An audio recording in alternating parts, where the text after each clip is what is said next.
د باغیانو پر وړاندې د جدي اقداماتو تود هرکلی.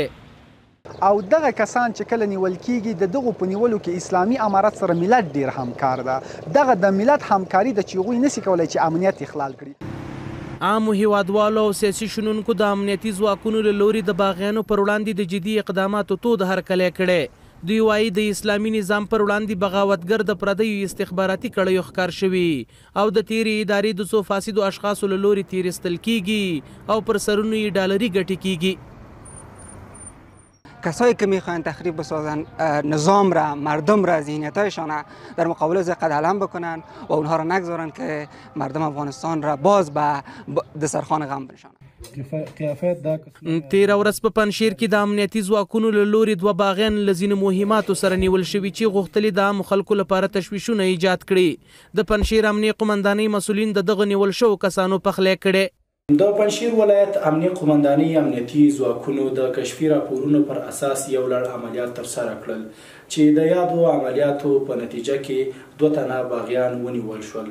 یادو باغیانو غوښتل چې د خپلو شومو کړنو په ترسره کولو سره د پنجشیر ولسونو لپاره تشویش پیدا کړي، خو لله الحمد زموږ امنیتي ځواکونو له لوري د یو اندازه مهماتو سره ونیول شول.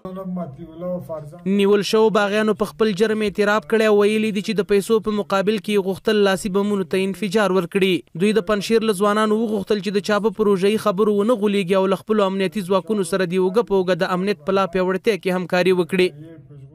مطیب الله برای ما پیشنهاد داد که بیایم اینجا ما بم به دستیس انفجار میدیم و در مقابل از این $200 برات میدم. اما ما با مردم همی است که دست به بغاوت نزنی. اگر به بغاوت دست بزنیم مثل ما مجاهدین در ظرف 2 دقیقه گرفتارتان. د باغیانو یا هغه څوک چې د نظام سیاسي شنونکو د باغیانو پر وړاندې د امنیتي ځواکونو مبارزه وستایله او زیاته کړه له اسلامي امارت سره ولس همکار دی او د ولس په همکارۍ وخت نه وخت ځینې هغه کسان چې د عامو خلکو پر وړاندې تشویشونه ایجادوي نیول کیږي. بریالي دي.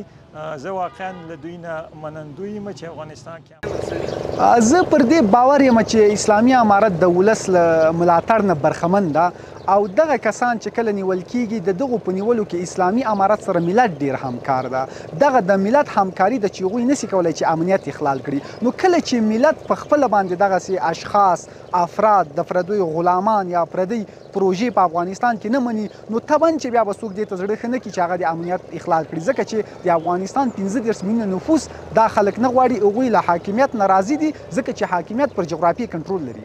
ما په نظر دا په ټوله نړۍ کې اصول دا دي چې هر هغه څوک چې د نظام په وړاندې ودرېږي او هغه نظام یا هغه جغرافیه کې غواړي چې امنیت تخریب کړي او د نظام په مقابل کې ځینې تبلیغات کوي، نو د نظام مسؤلیت ده چې دوی مخنیوی وکړي او ځکه مخنیوی وکړي چې دغه پردي استخبارات یا د پردیو ګټو لپاره چې کار کوي تر څو دا مخنیوی ونه کړي دا نور هم نفوذ کوي، بالاخره د دې باعث کیږي چې نظام تخریب کړي او نظام له بین لاړ شي.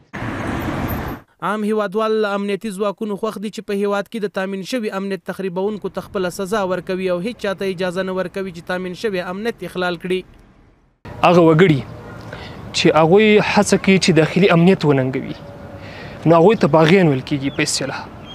هغه وګړي چې دوی هڅه کوي امنیت تخریب کړي او د دوی په مقابل کې الحمدلله امنیتي ځواکونه زموږ ستاسو ډېر زیرکانه اقدامات ترسره کوي او دغه اقداماتو په نتیجه کې الحمدلله د دغه باعث ګرځېدلی دی چې په دې ښار کې په دې منطقو کې په شاوخوا اطراف کې سلسله امنیت حاکمه دی.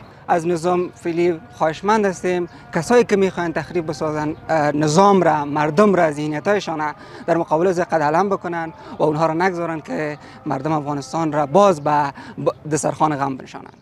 د یادونې وړ ده چې د تیرې جمعې په ورځ د بغلان نهرین ولسوالۍ کې هم ځانګړو ځواکونو د عملیاتو په ترڅ کې د باغیانو 2 مهم کسان ووژل.